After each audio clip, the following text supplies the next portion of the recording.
Wait a minute, what am I doing? Two men and a what? Two friends from film school, one who graduated, one who did, and they decided to make a podcast. Okay, this has never been done before, right? Okay. This is Matthew and Harrison's Two Men in a Movie. It's not what it sounds like. But yeah, I'm getting over being sick. I had a cold this weekend, and now it's just like my voice decided to go kaput. I had the same thing happen to me. I went to see a play, but the entire time someone behind me was like, and like that was slightly less annoying than the woman who was crying the entire time. But like I was like, oh, I'm gonna get sick. Because I'm at a point in my life where if I get sick, I know exactly who did it. Because I work from home. I go to like stores late at night. I don't run into people. So like if I get sick, I'm going to whump you. I'm going to squeeze your head like an egg. Okay, sure. You can ask my mom. It really hurts. She said I looked like I had been working out. I'm like, yeah, look how strong I am. This was at Thanksgiving. And I grabbed the top of her head with my one hand and went, "Eek," and she's like, ow, that hurts. I'm like an egg. Welcome to the Two Men in a Movie podcast, where each week one man shows another man a movie he can't believe he hasn't seen. As always, I'm your mother's head-squeezing, super strong boy who sounds like a frog host, Matthew Olenchek, joined as always by my just breaching the throes of puberty co-host, Harrison Poole. Not a work husband this week, because that would be, I don't think Romeo and Juliet laws apply here. I think the age gap would be too great. Oh my god, it's the same age gap. If you were 16 and I'm 30, okay, but I'm not 16. You're just breaching puberty. You're like 15. I'm still 27. This week you're a boy. There's still like 2.5 years between us. You're a little boy. Okay, how are you doing? Yeah. I'm doing great. Fucking watch The Worm, dude. We watched DUNE this week, dude. Yeah. The fucking Worm. Yes, The Worm was exciting. You don't even know, dude. Because we're going to be doing part 2, obviously. I saw that in IMAX, and afterwards, me and the person I went with had to sit in the car for a bit before we left the theater. Because being in the IMAX theater with The Worm is a lot. Yeah, I will say, I think my biggest critique of this movie is that I don't think it works not in an IMAX theater. I think it does. I don't think it works to the full effect that Villeneuve wants it to work. Yeah. Had I seen this movie in theaters in IMAX, I genuinely think I would have been blown away. Watching this in my living room on my TV with the lights off, like as much of experiencing the movie as I possibly can, but not in a theater like with surround sound. I liked it. Like, I like this movie. It mostly works. Wild. It doesn't totally click for me, but like I had a fine time. I don't know. I remember after seeing this movie being like, cinema's back. And I didn't see the first one in theaters. I didn't get a chance to go. I watched it in my living room with the lights off, and I was like, oh fuck, cinema's back. Like, we're actually getting something that's like crafted by a director who gives a fucking shit. Sure. And on a level that like, you know, on a bigger scale. Because there's always been like smaller, like even this, I wouldn't necessarily call A24 small, but like those are not movies that necessarily get as many people watching them. Mm-hmm. Where like Dune was like a blockbuster. Absolutely. And I'm like, oh fuck, we actually have a blockbuster that's like an auteur movie. Yeah, like well made again. Yeah. I respect this movie. I understand what people see in it. It all comes back to, I'm not a hard sci-fi guy, and it feels like 2.5 hours of setup. It feels like 2.5 hours of beautiful shots. It's half of a book. Yeah. He would love it if Paul Atreides was played by Jack Black. Nice. He'd be like, best movie ever. I'm going to watch it 3 times a day. I would not. It's not. I'm not saying Jack Black would be better. I am saying I like Chalamet. Fine enough. I can't, at least in this movie, maybe in the other ones, like now that we have the setup, he can pay off and like be the character. I can't take Timothée Chalamet seriously in this movie. In what way? Oh my God. There's a Letterboxd review that perfectly sums it up. That's like, Timothée Chalamet looks like he knows too much about TikTok. Is like so 21st century rich elitist American. So you're saying he has in the movie, you're saying that his Paul Atreides has an old face. What? Because this movie's in the future. Okay. So maybe you're right about TikTok. He just has this. This is a post-TikTok world by its very definition. Yes. And maybe, again, maybe in the second one, I'll be more into the character. He just seems so. I'm struggling to find the word. See, he looks like someone I could believe would be European nobility. So I think he works in this movie. I have not seen the Bob Dylan movie, but I think from the trailers, he works better as Bob Dylan. I think he looks more like a wannabe beat poet than he does. Oh, because he's in. nobility. Is it The King he's in? What- Is that the movie where Robert Pattinson, where he plays the one English king? I don't. When they give him that bowl cut, I look at him and I'm like, that looks like the result of like not necessarily inbreeding, but very selective breeding over many generations. Okay. The weird. Not weird. There's like a very distinctive like nobility face that European nobles tended to have in the later eras of feudalism, which is one of the reasons I love this movie.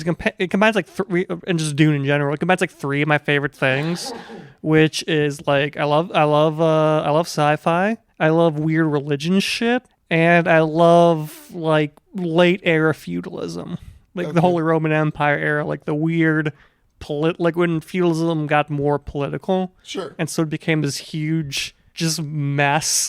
I'm like, that's when politics peaked. When this movie was telling a story and was not just beautiful shots, it worked. Like the last 45 minutes works the best for me out of like the entirety of the movie. It feels like it's like just under 2 hours of setup for 45 minutes of better setup, if that makes sense. Like I know it exactly halfway through the movie is when his dad gets captured. yes. You know, it is I guess it is, yeah, because he's doing what David Lynch didn't do. That's why David Lynch's Dune suffers towards the end of the movie, is that he was like, I have to split this book up into two movies. There's no way I can turn this into one movie. Right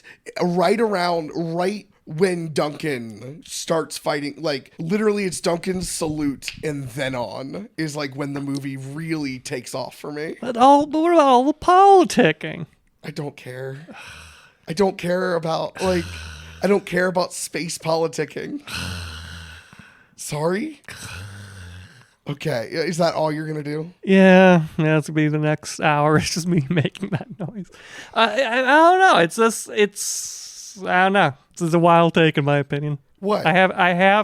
Again, it's the same take of why the Jack Black being the greatest actor of all time is a wild take to me, is because I've had people who just don't like Dune. I haven't met someone who's like, it was decent. Yeah, it's fine. It's very pretty. I don't take most of the actors seriously in their roles.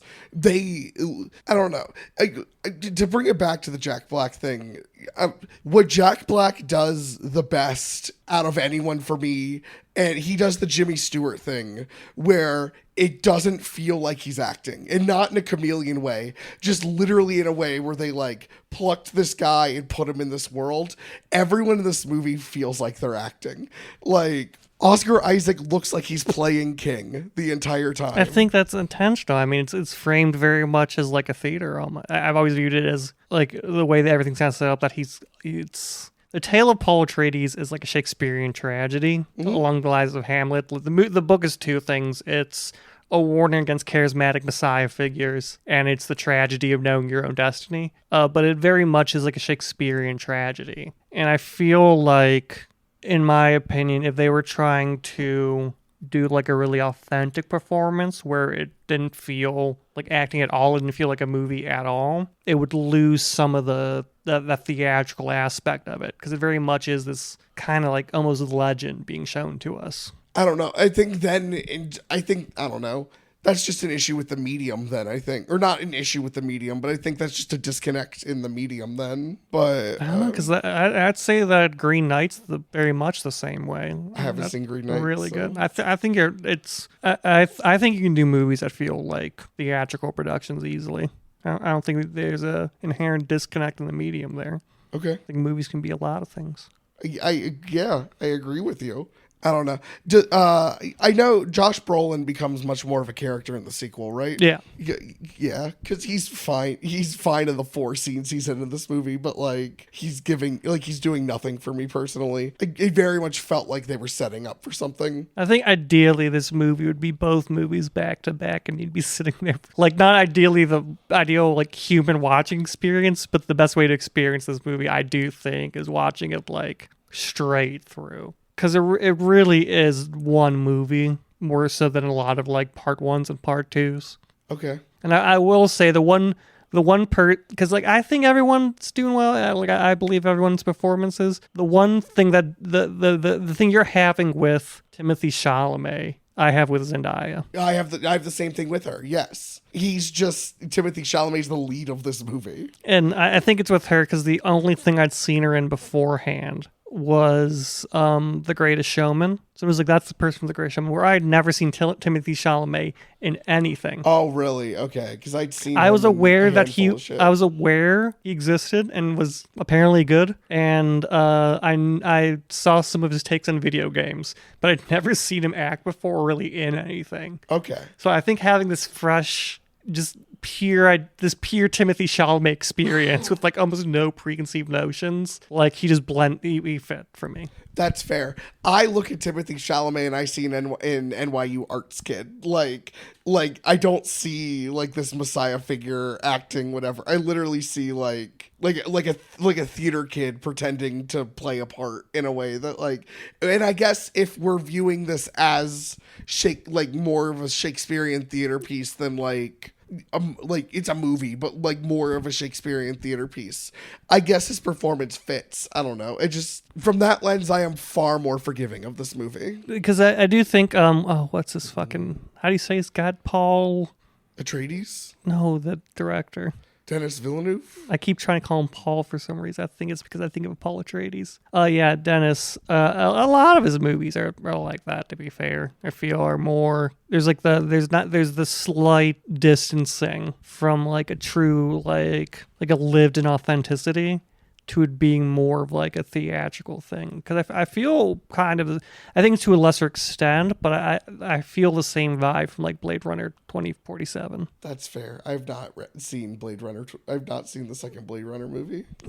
It should already be on your list. We've talked about this before. Gotta double check. Yeah. I will say this movie got me way more excited to see Dune Part 2 than I was generally to see Dune Part 1. Like, having seen the movie now and like gotten into some kind of vibe, I'm like, okay, I can settle in for another 2.5 hours of this if I have to. If you have to, not just to experience a wonderful example of cinema. I'm sorry. I don't know. I keep coming back to, if I saw this movie in theaters, it would have been life-changing. Because I think the movie wants to feel like humongous. And I think it is humongous, but I think not seeing it on the biggest screen possible, there's this weird like juxtaposition of like, this movie wants to be capital I important, and like wants to feel capital I important, and then just there's something cutting off like just watching it on the television as opposed to when like surrounded by the movie. There is a disconnect there. I think it's lessened, but like again, I saw this movie on television for the first time, and I was like, wowie. Okay. Pissed myself. I was so excited. I'm happy for you. Sat drenched in my piss, saying, "Oh God, the Fremen would hate me for wasting all of this piss, the precious water." Okay. I don't know. I like I forget the Lady Jessica. I forget the actress's name. Rebecca Ferguson. Okay, cool. I like her. She's great in this movie. She's nuts. She's fantastic. She's like, the actress is nuts. She's really good in this movie, and she gets even better. Fucking the actress is nuts in like a real hot way. Woman's goddamn insane. What? She's not like woo crazy, but like, you know how like you normally have like two types of actors in interviews, where you have either like the really professional actor, or you have like an actor who's just like kind of being themselves. Sure. Like, I love watching the interviews because you have like Timothée Chalamet, Florence Pugh, and Zendaya, and they'll be like we're just fucking millennials. We're just chilling. Let's talk about the movie. We're going to derail. It's going to get derailed for a bit because Florence Pugh has been trying to get Timothée Chalamet to try her favorite tea for like ever since they started filming. And he keeps going, I'll get to it. Like every interview she brings it up. And then you have like the other actors who are a bit more like formal about it. Then you have her, and she just has this slightly unhinged energy that's like really hot. Like not like a disconnect from reality way, but she's a manic energy to her. Can you give an example? Like when they were doing, I think it was with the popcorn buckets, or it was the fucking Dussy. Sure. Remember the popcorn buckets? There was the Dussy. The sandworm. Yeah, there was the Dussy, and everyone else was like, "Oh God, oh geez." I'm pretty sure she went like on a 3-minute rant about it when they showed it to her. Like everyone else was like, and I think the most we got was like Timothée Chalamet staring Zendaya in the eyes as he just like puts his entire hand in it. But like she like just talked about it for like 5 fucking minutes, and the interviewer is clearly trying to move it on, and she is not ready to move past it. That's so fun. Holy she shit. just has like this manic energy to her. She's not like saying crazy things, but she's just like wide-eyed, kind of shaking a bit. Oh. But no, she's I think everyone in this movie is really good. Spoilers, we don't get to see more of the Mentat, the albino character. When Timothy's like, "Hey," and he goes, "Oh, little boy." The guy rolls his eyes back because they don't have computers in the far future because there's like an AI war, and so they stopped using computers because of that. Which I really like about like Dune's world. A lot of this movie is somewhat like about Dune as a concept more than the movie. But to be fair, Dennis, almost call him Paul, Dennis does a very good job of like taking the vibe that the books was giving out, making it not 300 words, and just putting it on the screen. Like in the book, like when you see the Sardukans like float down, so many words to describe this, and he's like, "Nah, it's just weird sci-fi." So they're just gonna float down because it takes part like so far in the future that some of their technology seems alien, even though it's human. Sure. So like the kind of like floating jetpacks are like that's really weird looking. Yeah. But that's just their future technology. That's like a car to them. Or like how the helicopter is just like has dragonfly Yeah. wings. Yeah. And it's like that's weird. But like you see it again, it's like driving a fucking car for anyone who knows how. Do we see more Dave Bautista in the sequel? Yeah. Okay. Dave Bautista shows up a lot more. Josh Brolin shows up a lot more. That's fair. I don't like Dave Bautista in this movie even slightly. I don't know. He has the problem that everyone else has just tenfold. Because at least like with the other actors, they like pretended to put regal costumes on him. Dave Bautista, they just painted his skin white. He's just Dave Bautista. I look at him and I'm like, that's the wrestler Dave Bautista. I will say that was very inspired casting. It is very good for the character. Okay. It is. You've seen a lot of these characters have depth in the books and the movies. A lot of these characters have layers. You've seen everything you need to know about that character.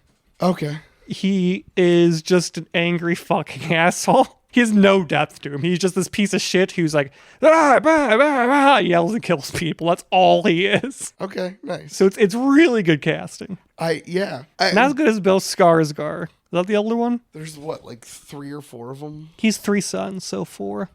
Yeah, Stellan. I looked up Andor because he's really good. Oh, I just looked up Dune Skarsgård. I know he's like top billing in Andor. And I'm like, he's really good there too. But I just love the big boy. Yes. With his the weird floating spine thing. That's really good. Yeah. Stellan Skarsgård's the leader of the Hardukin. Yeah, he's a baron of the Hardukin. Yes. Okay. He rips. Yeah. Stellan Skarsgård in this rips. Stellan does such a good job of managing to convey malice with this character. Yes. Which I think is a very hard needle to thread. Because like even if everyone's being a bit more theatrical, I think everyone really plays the parts they're supposed to very well. Mm-hmm. Timothée Chalamet's this kind of kid, which is what at the beginning of the movie fucking or the book or the story Paul Atreides is. He's just some fucking kid. Sure. There you got the mysterious Lady Jessica. You got Oscar Isaac being this kind of like almost too good to be true Duke, which is true to the characters. He's this very honorable man, which is why all the politics happen is because that's why, because they say in the movie, the whole reason we'll get to the plot of it. But the whole reason all this stuff happens is because everyone really likes him. Yeah. Because he's just this really honorable, cool fucking dude. Even when he gets straight up murked by the doctor, there's this moment of like, I understand. Yeah. Like the reason he's such a threat to the Emperor is because he's just, everyone really fucking respects him. He plays that part. But like they don't have the issue of that they're a giant floating fat man. Yeah. So like Stellan like really has to thread the needle of I have to make this floating fat man be like absolutely menacing. Yes. And maybe it's because he doesn't even kind of look human. Like, I mean, it's a human form, but like the actual, like when you see him in full, like, yeah, body, he's grotesque. He's grotesque. The fact that he doesn't like appear fully human, I have that suspension of disbelief more with him. But like, Lady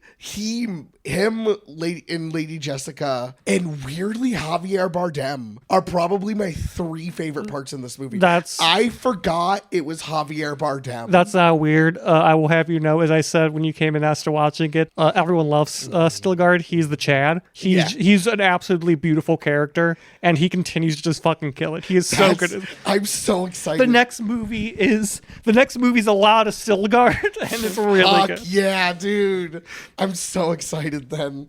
Honestly, that sentence just made me infinitely more excited for this next movie is a lot of Stilgard, a lot of Lady Jessica, and a good amount of the Baron. Not as much you get more of it towards the back end. Sure. But you still have, because again, like, and just Stellan's the fact that Stellan can radiate menace while being a floating fat man, slowly floating out of his chair upwards. And you look at that and you're like, that's a dangerous person. Oh. Speaks to how well of a job he's doing. Because on the face of it, he's just this rotund boy, slowly going out of a chair. You look at it like, that guy's terrifying. He like floats and then he has this like really long cape. Like, it just fucking... My dude.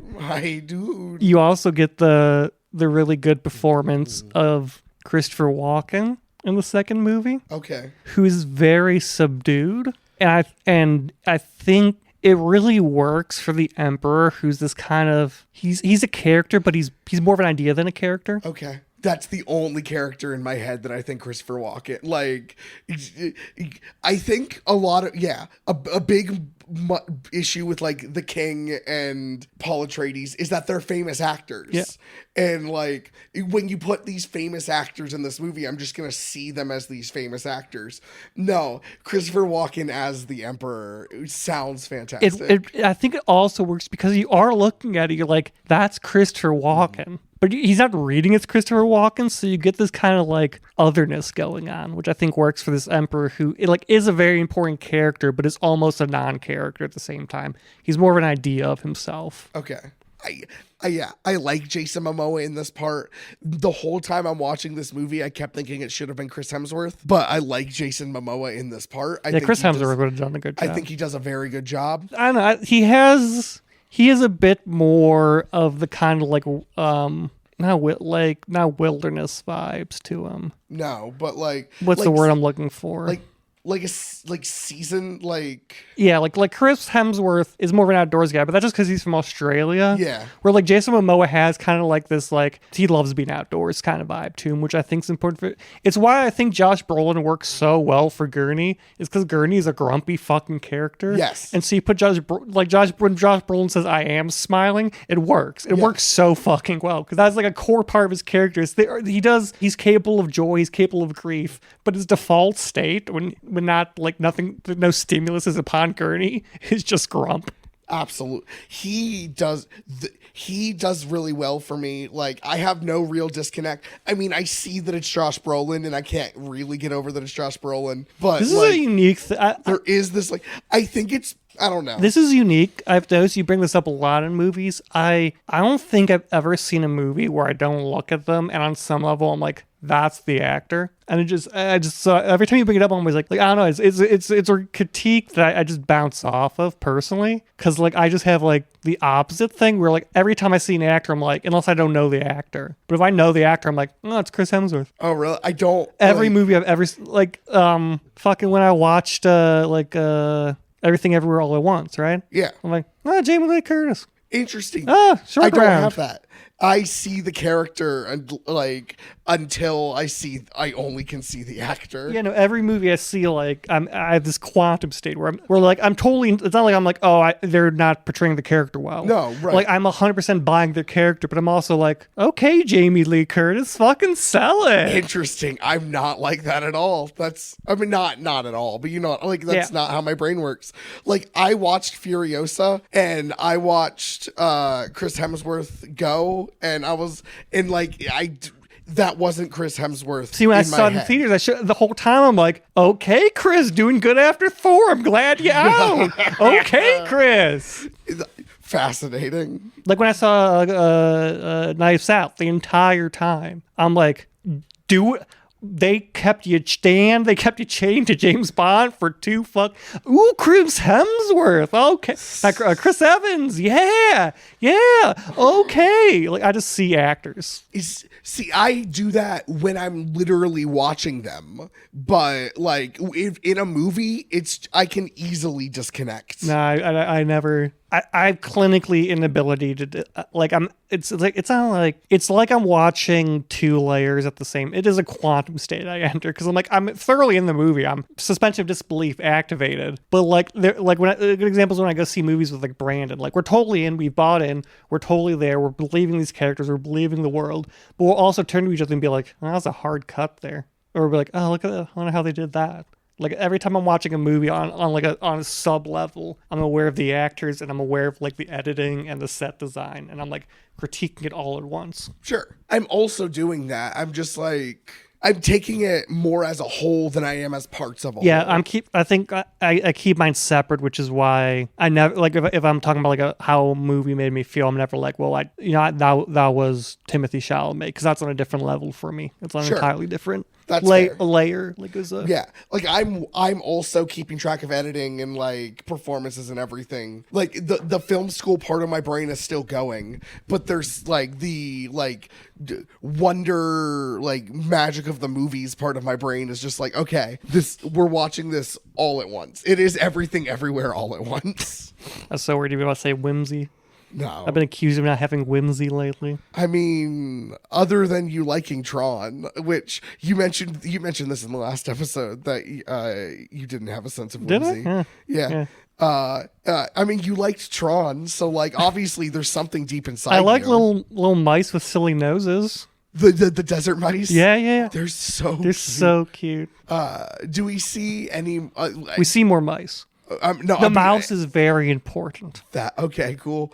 Because so far, the animals of this world, we've seen sandworm, we've seen mouse. Do we see any? That is most of the animals of this world. Hell yeah. There's not a huge ecosystem on this world. I mean, it's a desert. The mouse is important. Spoilers. Because Paul ends up getting a Freeman name. Oh, cool. And the Freeman name is their name for the small mouse. Oh, nice. I am very interested to see how the second movie makes me change or solidify any opinions I have on this movie. Because on its own, it has. Listen, I think Infinity War isn't like. Yeah, I'm gonna preempt your criticism here because it's what you're gonna be saying. Yeah.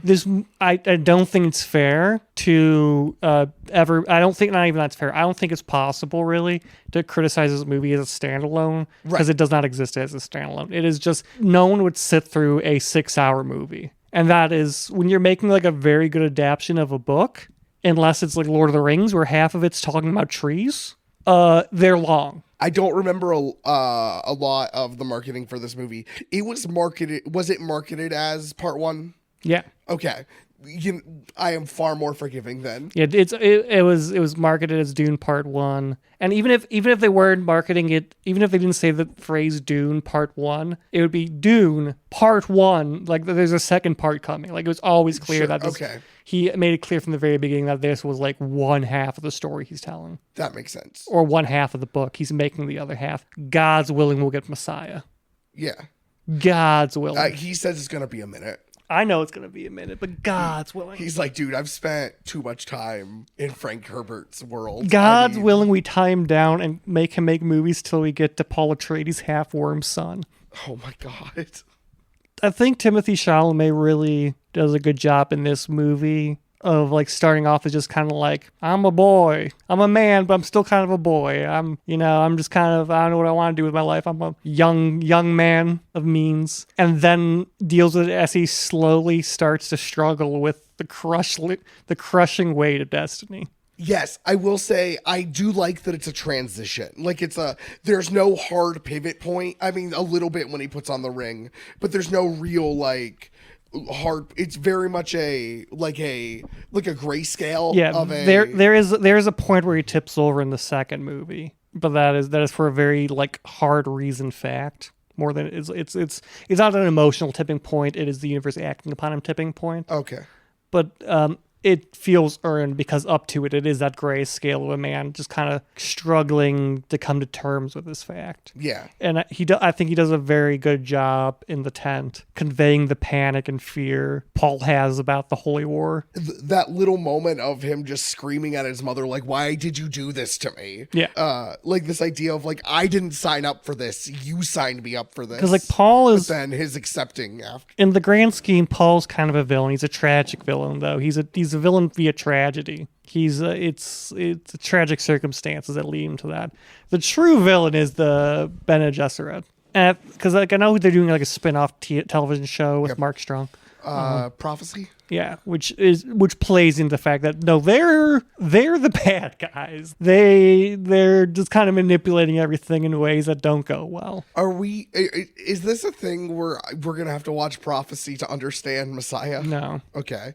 Prophecy is just its own thing. It's completely its own separate thing. I think it's based off things mentioned in the books, but it's not a book like Dune Prophecy. Sure. I just think he does. I think Denise does a really good job of like showing what needs to be shown and alluding to what needs to be alluded to, and never revealing anything too soon, so that everything kind of maintains the same feel where you're never like hokey, which I think is a problem a lot of sci-fi runs into. Yeah, this movie works.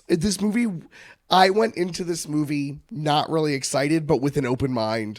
And I left this movie more excited for the sequel than I thought I was going to be. So, like, this movie accomplished all I wanted it to accomplish, but... And I'm interested to see how you view this movie after seeing this. Yeah, like, within the context. Because very much the problem is that this movie's like half of a movie. Mm-hmm. And, like, any movie, you see, like, the first half, you're like... Okay, because there's like no super payoff to everything. It's all build up. Usually, what the first half of a movie is it's a lot of like we haven't even like approached the climax or the rising action of the story. This movie ends with the rising action of the story. Yes. I think the one exception that comes to mind is Kill Bill Volume 1, which is one whole movie, but I think that he cuts it at the exact perfect time that they feel like two complete movies. Yeah. Or rather, you can watch one on its own and get a complete story. Yeah, and this one was always intended like you watch both. Right. Okay. Oh, this is just a little side tangent, I guess. The Dune Part 2 has what I think might be one of the only like good practical uses of AI, in that in the first one, the blue spice eyes, they hand paint or like hand followed every single frame. While in 2 they had AI just auto track. Yeah. And it saved them thousands of hours. That is how I think AI should be used in art. Yes. Is not necessarily creating entire pieces of art. And like for a lot of arts, I don't think you should touch. Like a drawing, you don't really need it. But like special effects, when there's one particular thing you need done a bunch of times, and it doesn't require any real expertise outside of like what anyone in the field could do, that's when you use it. You don't use it to correct someone's accent. Yeah, you don't use it to correct someone. That's a performance. You do it when it's like, okay, like I could rotoscope everyone's eyes in every single frame, or we could have this do it. Because that's what Photoshop is. Like it's just a tool at that point. Yeah, like I heard there was a little bit of controversy around that when it got first announced that there was AI used, and then they were like, we literally used it for the blue eyes. It's no different than using like the background select tool in Photoshop at that point. Agreed. You click it, you go replace this. Yes. It's just automated tracking. Because what they did was probably they said, this is the eye, this is the effect you're going to put on it, follow. Yes. So it still requires, as long as it requires input. Yes. And it's just a pencil at that point. Like that, I think you're correct. That is the right way to use it. Okay, cool. Glad I got that out on it because I truly feared that I was going to forget that for next episode. So I wanted it in this episode just in case. Honestly, might bring it up next episode also. I mean, I bring up things constantly. I've said in every episode. So I know, right? I really like the Duke. I do want to say one of my favorite scenes is the death scene of Duke Atreides in this. I think it's really well done. I love that scene. There's the great moment where he kind of goes like, Yeah. and then you watch the Baron like turn on his shield because like this guy's naked, fucking like drugged, and he's still like he could kill me. And that really kind of lends to like the respect and fear the houses have for each other in that moment. That's probably my favorite moment of Oscar Isaac. If not, my favorite moment is in the very beginning when Paul is like, Grandpa used to chase bulls. And at the end of that scene, Oscar Isaac goes like, even if you don't end up wanting to take over, you still did everything that I needed you to do, which was be my son. Yeah. Like there was something just truly, I think it amplifies his character, that there was just something truly pure and wholesome where it's like, you are everything that I needed you to be, which was just you. Now, like Duke Atreides' wholesomeness provides the much needed backing for the entire like saga, really. Yes. Is that everything that is done in his name. And that is where the horror comes from for Paul, is that these visions are done in his father's name. Right. Is that a thing that happens in like more Messiah where like there's a more hard comparison between the two, or is that just like a It's a narrative comparison. Okay. It's never really stated, but it is just fair. It's not even like really alluded to in the text, but but when you're reading it, you're just kind of like, you remember Duke Atreides, and then you see everything that happens, and you're like, this is done originally in his name. Yes. Pretty much. I do like the end, like kind of circling back to Timothée Chalamet's like scale. When you mention in the next movie there is like a hard cut point, I'm interested to see what that is. But I do think the moment when he takes Jamas's life, but he's actively for like 3 or 4 times just begging this dude to yield. Like, I don't want to do this. Don't make me do this. I don't want to change. He has 2 turning points. The first point we see in this movie, which is where he starts to accept the path he's on. And then there is the moment in the second movie where he becomes Lisan al-Gaib. He becomes the voice from the outer worlds. Okay. Like when he does take the life and his mother isn't like either doesn't recognize or isn't ready to accept that her son is becoming who he was always supposed to become. When she's like, no, he needs out with me. And Paul's just like, no, like this is here for a reason. I have to be my dad now. It's the narrative. The narrative thread is that he quickly slips outside of like the Bene Gesserit's ideas. Like a lot of the conflict in the second movie, there's not like a big conflict between them, but there is conflict in that they weren't really aware of what they were fucking with. Like Paul and Lady Jessica don't know what they're fucking with, or like the Bene Gesserit? The Bene Gesserit did not know what they were fucking with. Okay. The Bene Gesserit were trying to create the one, and they did not truly know what that fucking meant. Oh, cool. Awesome. And so the second movie, there's a lot of Lady Jessica being like, and he's like, no, I know. So I know in like realistic, that plane crash would have destroyed the unborn child in Lady Jessica.